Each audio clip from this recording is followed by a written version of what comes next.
شوفوا السمكة الصخرية، هذه سمكة صخرية، شايفين السمكة الصخرية كيف؟ هذه الشوكة، شوف شوك، شايفين الشوك اللي فوق هذه؟ هذه الشوك، شوف هذه تودي القبر، شايفين الشوك؟ كأنها صخرة، سبحان الله. هذه هي السمكة الصخرية. شوف فكي فمي فكي. شوف هذه الشوك، هذه السلاحة، هذه تودي ايش؟ القبر على طول. هذا سم، هذه تضرب الإنسان يفتكرها ايش؟ صخرة. شوف كأنها صخرة، كأنها صخرة، ما تبان أبدا، كأنها صخرة. شوف شايفين كيف؟ अस्सलाम वालेकुम, अरब उर्दू न्यूज़ में खुश आमदीद।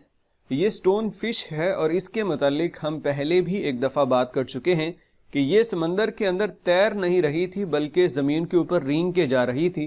तो हमने आपसे ये कहा था कि अगर अल्लाह ताला ने इससे एक ख़ासियत ले ली है तैरने की, तो उसके पास दूसरी उससे बेहतर सलाहियत अल्लाह ने दे दी, और वो थी उसकी जहर। इसके मुतालिक आपको बताया था कि इसकी जहर बेहद ख़तरनाक है और इंसान को मारने के लिए वो बड़ी जल्दी काम करती है। आज एक और चीज़ पता चला कि ये पानी के बगैर भी ज़िंदा रह लेती है।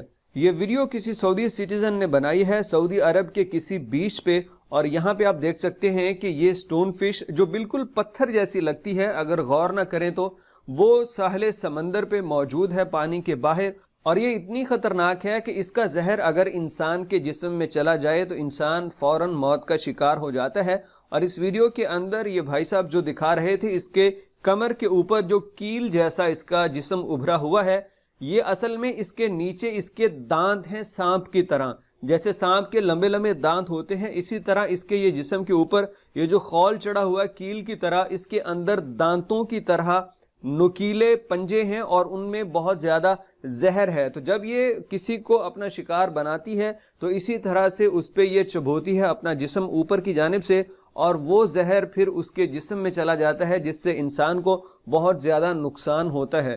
तो बी केयरफुल, जब भी आप जाएं साहिल समंदर पे तो ये चीज़ आप मद्देनज़र रखें कि ये स्टोन फिश आपकी ज़िंदगी के लिए इंतहाई ख़तरनाक है। पहले अच्छी तरह देख के फिर ही किसी जगह पे बैठें या पाँव रखें, और बच्चों का ख़ास ख्याल